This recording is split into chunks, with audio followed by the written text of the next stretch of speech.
भाई नया साल मुबारक हो। $2 बिलियन ये है दाम पॉली मार्केट का, जो न्यूयॉर्क स्टॉक एक्सचेंज का जो पेरेंट कंपनी है उसने लगाया है। पॉली मार्केट में ये स्टॉक एक्सचेंज वाले क्यों घुसना चाहते हैं, आज इस वीडियो में देखेंगे। और उसके साथ साथ हम ये देखेंगे कि हम स्टैटिस्टिक्स का यूज करके, फोरकास्टर का यूज करके, हम एआई का डेटा क्रंचिंग पावर यूज करके, इस्तेमाल करके हम कैसे पॉली मार्केट में एक प्रोबेबिलिस्टिक बेट लगा सके और जीत सके। आइए, तो पॉली मार्केट क्या करता है? पॉली मार्केट आपको विजडम ऑफ क्राउड्स का जो कॉन्सेप्ट है उसको इस्तेमाल करके किसी भी टॉपिक में कहीं भी कुछ भी हो रहा है, और अगर उसमें लोगों को इंटरेस्ट है तो वो इसके ऊपर आके बैटिंग कर सकते हैं। कि भाई अगर आपको लगता है, सबकी अपनी अपनी ओपिनियन है ना, ठीक है ना, और हर आदमी ये सोचता है कि जो मेरी ओपिनियन है वही सबसे बढ़िया है, तो ये इसी काम का इस्तेमाल करते हैं, लेकिन थोड़ा सा एडवांस्ड है। तो सबसे पहले हम ये जान लेते हैं कि भाई पॉली मार्केट करता क्या है। अगर आपको पॉली मार्केट के बारे में मालूम है तो बढ़िया, और नहीं मालूम तो ये रहा इसका एक छोटा सा रैप।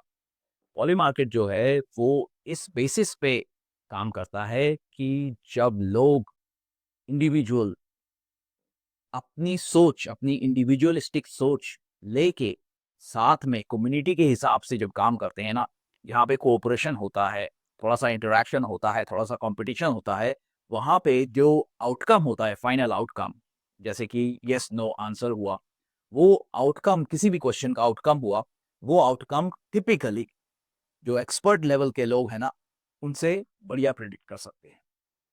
तो यहाँ पे देखिए, अगर आपको ऑप्शन में दिखता है तो आपको politics, geopolitics, sports, finance, lifestyle, culture, कोई भी न्यूज़। और एग्जाम्पल एग्जाम्पल के तौर पे, उदाहरण पे के तौर पे मैं आपको एग्जाम्पल के तौर पे ये दिखाता हूँ कि देखिए यहाँ पे इसका भी ऑप्शन है कि भाई जीसस 2027 से पहले धरती पे आएगा कि नहीं आएगा, यानी कि दिसंबर 31 2026 को जीसस आ गया, सबके ऊपर उसने पानी डाल दिया, तो बढ़िया। भाई फायदा क्या हुआ? फायदा ये हुआ कि अगर आप यहाँ पे आके $100 डालेंगे और जीसस ने आके सबके ऊपर पानी फेंक दिया, तो यहाँ पे आपको $35,000 वापस का मिलेगा, ठीक है। $100 पे आप 35,000, 35,000 क्या बोल रहा हूँ मैं, $100 के ऊपर आप 3500, $3,500 आप कमा सकते हैं। अगर आपको लगता है कि भाई जीसस नहीं आएगा, तो आप वही $100 आप 9 में डालिए। आपके पास ये जो 12 महीने बाकी हैं या 11.5 महीने बाकी हैं, सबको वेट करना पड़ेगा, और फिर आपको $2.5 का गेन होगा अगर जीसस नहीं आया और अगर आपका बेट जो है सही हुआ। ये तो मज़ेदार एग्जाम्पल है, लेकिन इसके बावजूद भी यहाँ पे आप इसका वॉल्यूम देखिए, ठीक है। यहाँ पे वॉल्यूम देखिए, ये $250 million का जो टोटल वॉल्यूम है वो यहाँ पे बैठा हुआ है। तो यानी कि सब लोग जो जो अपना अपना ओपिनियन इतना वैलिड समझते हैं, सभी ने यहाँ पे आके $10, $500, $100, $1, $2 डाला हुआ है। मिनिमम मेरे ख्याल से जो बेटिंग है वो $1 की है। $1 आप जीतेंगे नहीं जीतेंगे, ठीक है। यहाँ पे आपके पास ये रूल्स भी बताता है कि क्या रूल्स हैं, कि भाई दिसंबर 31 को 2026 इस साल अगर जीसस आ गया तो बढ़िया। अब वो कैसे उसको कंफर्म करेंगे, ये बताता है कि भाई कंसेंसस होगा, कंसेंसस ऑफ क्रेडिबल सोर्सेस। ये जो इसका रेजोल्यूशन पावर है, वो है विजडम ऑफ क्राउड। तो विजडम ऑफ क्राउड के बारे में थोड़ा सा हम डिस्कस करते हैं। तो जो पॉली मार्केट का जो बेसिस है वो है wisdom of crowd. Wisdom of crowd के बारे में अगर आपको जानना है तो आप ये इस किताब से शुरू कर सकते हैं। मेन आइडिया क्या है? मेन आइडिया है कि इंडिविजुअल ओपिनियन होना चाहिए, एक दूसरे से इन्फ्लुएंस नहीं होना चाहिए। ये लोग साथ में आके कोऑपरेट करें, थोड़ा सा compete करें, यानी डिसएग्री एग्री करें, और फिर एक कंसेंसस बनाएं। वो कंसेंसस यूजुअली एक्सपर्ट ओपिनियन से आगे रहता है। और अगर हम इस बुक को डिस्टिल करें और इसमें से कुछ बुलेट पॉइंट्स निकालें, ये क्या बोलता है? ये बोलता है कि ये देखिए, collective wisdom is in many instance superior to the individual wisdom of even the biggest expert. We can leverage collective wisdom within decentralized systems designed to take advantage of crowdsourced decision making. तो ये जो wisdom of crowd का जो concept है ना, ये कोई नया कॉन्सेप्ट नहीं है, चाहे मार्केट में बोलिए या नॉर्मल बिहेवियर में बोलिए सोसाइटी में। इसको 150 साल 200 साल पहले भी स्टडी किया गया है, इसके ऊपर पीएचडी थीसिस भी लिखी गई है। हमारा काम ये है कि हम इसका मार्केट में इस्तेमाल कैसे होता है वो देखें। तो आइए, कहा मैंने आपके लिए S&P 500 का फोरकास्टर पे पेज खोला है। यहाँ पे ना तो हमें फंडामेंटल्स की ज़रूरत है ना टेक्निकल की ज़रूरत है, हम यहाँ पे सिर्फ प्रोबेबिलिस्टिक एज लगा के एक डायरेक्शनल बेट लेंगे। ठीक है, आप जो ट्रेड ले रहे हैं वो तो मार्केट में वो अलग है, ये है हम सिर्फ प्रोबेबिलिटी के बेसिस पे किस दिन चांसेस है कि मार्केट ऊपर जाएगा। अगर हमें वो स्टैटिस्टिक्स बताता है, हमारे पास प्रोबेबिलिटी का एज है, हम वो सिर्फ डायरेक्शनल बेट लेंगे। आंसर यस एंड नो में है पॉली मार्केट, याद रखिए। ठीक है, हम सिर्फ सीजनैलिटी में आएंगे। मैं आपको उदाहरण के हिसाब से एग्जाम्पल के तौर पे ये 1 या 2 एग्जाम्पल देता हूँ और फिर हम देखेंगे उसके बाद छोटा सा एक ऑप्शन में भी जैन में भी फेब में देखते हैं कि अगर आपको ट्राई करना है तो आपके लिए कौन से दिन हम सेट कर सकते हैं। तो ये रहा S&P 500 का सीजनैलिटी का पेज। हम यहाँ पे क्या करेंगे, टेक्निक क्या है, हम यहाँ पे 10, 15 और 20 साल, हम एग्जाम्पल के तौर पे आप चलते हैं दिसंबर में, और दिसंबर में ये देखते हैं कि भाई कौन से ऐसे दिन हैं जहाँ पे हमारी जो डेली स्टैटिस्टिकल एज है वो 70% से ऊपर है। तो मैं आपको यहाँ पे आप स्क्रीन पे भी देख सकते हैं, यहाँ पे एक दिन तो ये दिसंबर 23 का, दिसंबर 23 में ये बोल रहा है कि 10, 15, 20 साल का जो औसतम है, एवरेज है, वो 75%, 80% से ऊपर है लॉन्ग में। तो हम वो डायरेक्शनल बेट लेंगे। ठीक है, तो हम पॉली मार्केट में जाके इस दिन का हम देखेंगे कि बिहेवियर कैसा रहा था, हमें तो आउटकम मालूम है ना। ठीक है, ये हुआ एक एग्जाम्पल। और दूसरा एग्जाम्पल ये है लॉन्ग का एग्जाम्पल। दूसरा एग्जाम्पल हम शायद दिसंबर 14 है क्या, ठीक है, दिसंबर 14, ठीक है, सारे के सारे ऑप्शंस में नहीं, एक दिन 20 साल का नहीं, सॉरी, 20 साल का जो, देखिए यहाँ पे 20 साल का जो प्रोबेबिलिटी है वो 64% है, वो हमारे 70% से के नीचे है। तो हम वो ऑप्शन नहीं लेके हम शायद दिसंबर 30 का देखते हैं। ठीक है, दिसंबर 30 जो है वो आपको यहाँ पे डेटा में दिख रहा है, सारे के सारे ऑप्शंस डायरेक्शनल ट्रेड शॉर्ट में है, 75% से प्रोबेबिलिटी, 75% से ऊपर है प्रोबेबिलिटी। ठीक है, ये दोनों दिन देखते हैं, एक लॉन्ग एक शॉर्ट में। तो ये है आपका, मैंने आपको पॉली मार्केट के पेज पे दिसंबर 23 का, पिछले महीने का जो बिहेवियर है पॉली मार्केट में, जो बिहेवियर है वो दिखा रहा हूँ मैं। ठीक है, आउटकम हाँ हमें पहले से ही अब मालूम है, लेकिन फोरकास्टर में अगर आपके पास ऐसा ऑप्शन है जहाँ पे आपको ये पता हो कि हाँ भाई ठीक है, मुझे मालूम, मुझे एक अंदाज़ा है, शायद हम ये नहीं कह सकते क्योंकि फ्यूचर के बारे में किसी की कोई सर्टेनिटी नहीं दे सकता, लेकिन एक अंदाज़ा है कि हमारे पास 70-75% से ऊपर प्रोबेबिलिटी है कि मार्केट पॉजिटिव में क्लोज होगा। ठीक है, चाहे वो 0.01% भी क्लोज हो। हमको ये इंफॉर्मेशन, ये जो एक एज कहते हैं इसे, ये एज हम यहाँ पे इस्तेमाल करेंगे और देखेंगे कि लोगों का बिहेवियर कैसा था। तो देखिए, टिपिकली जब मार्केट खुलता है यहाँ पे उस दिन नॉर्मली 50-50 पे खुला, ठीक है ना, ऊपर भी जा सकता है, नीचे भी जा सकता है। आप बिहेवियर देखिए लोगों का कि क्या कैसे रहा, 50-50 तक ये बना रहा, कहीं दोपहर में बीच में आके ये मार्केट पार्टिसिपेंट्स को, पॉली मार्केट में जो बेटिंग कर रहे हैं, उन पार्टिसिपेंट्स को ये लगा कि भाई ये ऊपर नहीं जाएगा, पॉजिटिव में क्लोज नहीं होगा। ठीक है, तो ये प्रोबेबिलिटी जो है वो अब 33% तक आ गई थी, 50% से गिर के 33% तक आ गई थी।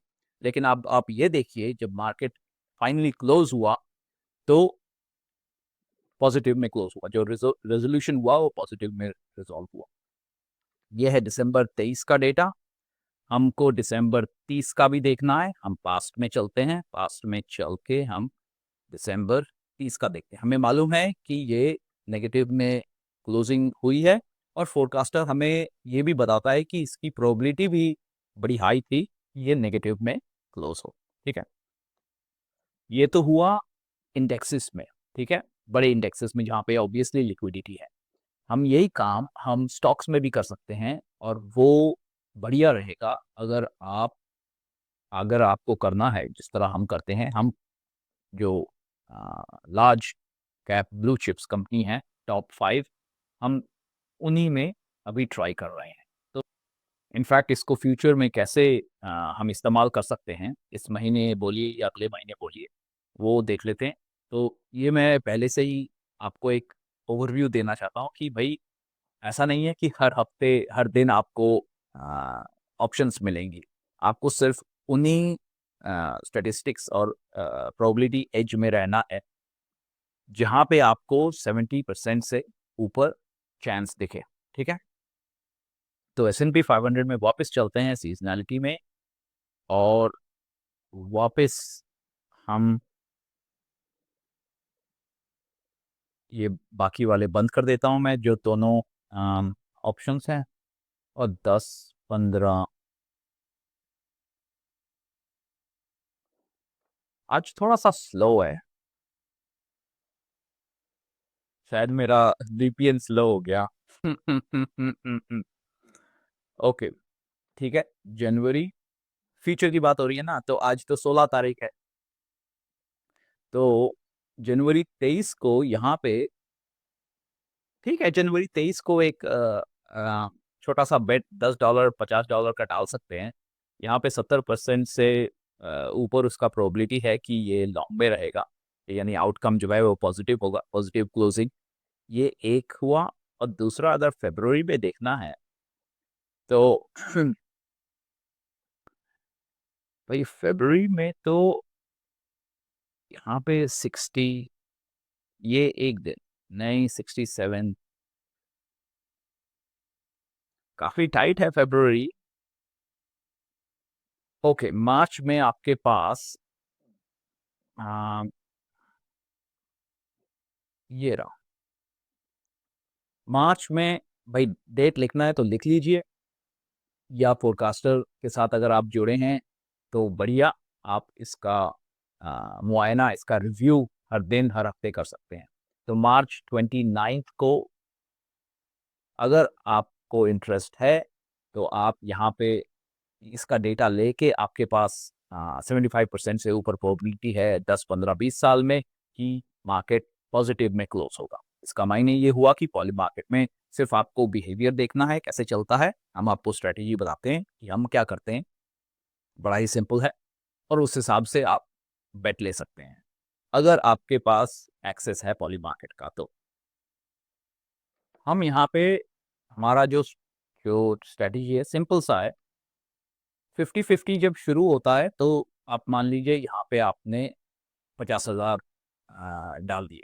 ठीक है, हाँ, छोटा सा, ओके, छोटा सा अमाउंट लेते हैं, आपने यहाँ पे $50 डाल दिए। आप $50 यहाँ पे डायरेक्शन जो है वो आपको मालूम है, आप बैठे रहिए। अगर अगर आपको दिखता है कि मार्केट पार्टिसिपेंट्स का जो बिहेवियर है वो नेगेटिव में जा रहा है, यानी कि प्रोबेबिलिटी कम हो रही है, यहाँ पे आप उसको डबल कर दीजिए। आपको डबल करना है, डबल कीजिए, हम डबल करते हैं। ठीक है, अगर हमने 50,000 डाला है तो हम उसके ऊपर 50,000 और डाल देते हैं, और फिर वेट करते हैं मार्केट के क्लोजिंग का। तो ये टिपिकली दोपहर को होता है। और अगर ये दिसंबर 30 को जो वॉलेटिलिटी दिखी वो इतनी बढ़िया नहीं थी जैसे यहाँ पे दिसंबर 23 को थी। तो और हमने इसको सितंबर से करीबन ट्राई किया हुआ है। अ, अच्छा खासा अच्छा खासा प्रॉफ़िट बन सकता है और आपका विन रेट अभी तक तो बढ़िया है। लेकिन बड़ा ही सिलेक्टिव रहना पड़ेगा आपको, ठीक है? बड़ा ही सिलेक्टिव रहना पड़ेगा आपको और अ, अच्छा अच्छा प्रॉफ़िट मिल सकता है, ठीक है? अगर आप दोनों को इस्तेमाल करें बढ़िया तरीके से। तो भाई अगर इसका लॉजिक और रीज़निंग समझना है, तो बड़ा ही सिंपल है। जो हम इस्तेमाल करते हैं फ़ोरकास्टर में, बड़ा ही सीधा है। 10 साल, 15 साल, 20 साल, इन तीनों का जो एवरेज है, जो प्रोबेबिलिटी है, वो ये दिखाए कि जो भी दिन हम फ्यूचर में चूज़ करेंगे, उसकी प्रोबेबिलिटी विन विन की या लॉस की, यानी कि लॉन्ग की या शॉर्ट की 70% से ऊपर हो और फिर वो हम बेट लेंगे। ऐसा नहीं है कि हर बार हमारी जीत होगी, लेकिन आइडिया ये है कि अगर हम प्रोबेबिलिटी और स्टैटिस्टिक्स का इस्तेमाल करके अगर हम अपने साथ हमेशा प्रोबेबिलिटी को रखें, तो वो लॉन्ग टर्म में हमारे लिए एक एज बनता है। तो हमारा रिकमेंडेशन क्या है? हमारा सजेशन क्या है? देखिए, ऐसी स्ट्रैटेजीज़ हमने पहले भी यहाँ पे लॉन्च की हैं। आपके साथ डिस्कस किया है, लोगों को ऐसी स्ट्रैटेजीज़ दिखाई हैं। लेकिन ये बताना ज़रूरी है कि आप स्ट्रैटेजीज़ का इस्तेमाल कैसे करेंगे अगर आपके पास 3-4 स्ट्रैटेजीज़ हैं।